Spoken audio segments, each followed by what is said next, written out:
తెలుగుదేశం అంటేనే hitech party. ప్రచారం మొదలుకుని పనితీరు అంచనా వరకు అంతా టెక్నాలజీనే. అలాంటి హైటెక్ పార్టీ సోషల్ మీడియాలో ఇప్పుడు బాగా వెనకబడిందన్న చర్చ జరుగుతోంది. బాబు ఫోటోలు, ప్రచార హడావుడి కనిపించే సోషల్ మీడియాలో ఈ మధ్య ప్రభుత్వంపై విమర్శలు, కార్టూన్లు ఎక్కువగా కనిపిస్తున్నాయి. సోషల్ మీడియాలో ప్రతిపక్షానికి ధీటుగా సమాధానం ఇవ్వడంలో టీడీపీ వెనకబడిందంటున్నారు.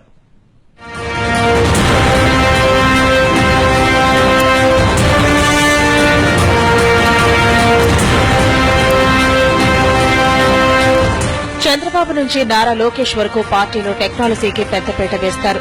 పార్టీ నేతల పనితీరును సైతం ఐవీఆర్ఎస్ విధానంతో సర్వేలు నిర్వహించే రిపోర్టులు తయారు చేస్తున్నారు అధినేత. మరోవైపు పార్టీ సభ్యత్వానికి కూడా హైటెక్ కార్డులను తయారు చేయించారు చినబాబు లోకేష్.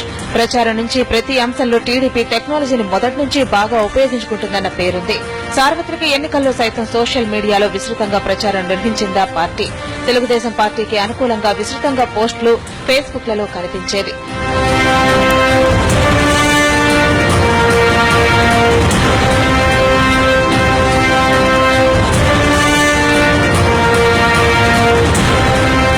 ప్రతిపక్షంలో ఉన్న సమయంలో ప్రత్యర్థి పార్టీలు కనీసం ఊహించలేని స్థాయిలో సోషల్ మీడియాలో ఆధిపత్యం ప్రదర్శించింది తెలుగుదేశం. అయితే ఇప్పుడు ఆ స్థానాన్ని వైసీపీ అందుకుంది. ప్రధాన ప్రతిపక్షంగా ఉన్న జగన్ పార్టీ సోషల్ మీడియాలో ప్రభుత్వానికి వ్యతిరేకంగా గట్టి విమర్శలు చేస్తోంది.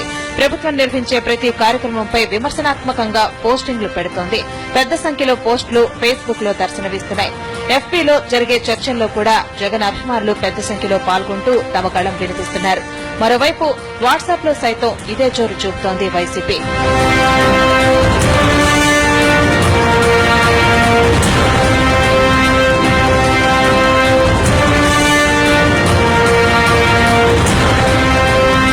ఇదిలా ఉంటే పొలిటికల్ పంచ్లు అంటూ పెద్ద ఎత్తున ప్రభుత్వంపై విమర్శలతో పోస్టింగ్లు దర్శనమిస్తున్నాయి.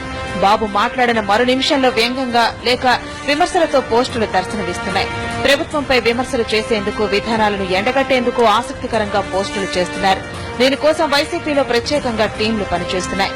పార్టీ పరంగా ఈ విషయంలో కొంత ప్లానింగ్ తో వ్యవహరిస్తుంటే మరోవైపు వైసీపీ అభిమానులు కూడా తమ వంతు పనిచేస్తున్నారు. కేవలం ఇండియా నుంచే కాకుండా ప్రభుత్వానికి వ్యతిరేకంగా విదేశాల నుంచి జగన్ పార్టీ అభిమానులు పోస్టులు చేస్తున్నారు. దీంతో ఫేస్బుక్, వాట్సాప్ లాంటి సోషల్ మీడియాలో ప్రతిపక్ష వైసీపీ హవా కొనసాగుతోందంటున్నారు.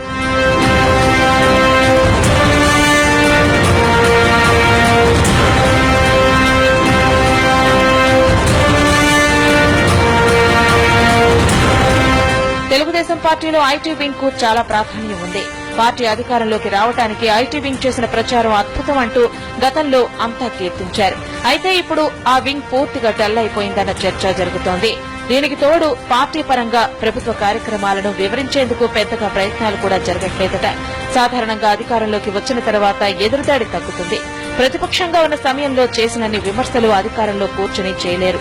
ఈ కారణం కూడా తోడవడంతో ప్రతిపక్ష వైసీపీ సోషల్ మీడియాలో దూసుకుపోతుంటే టీడీపీ చతికిల పడుతోందన్న వాదన వినిపిస్తోంది.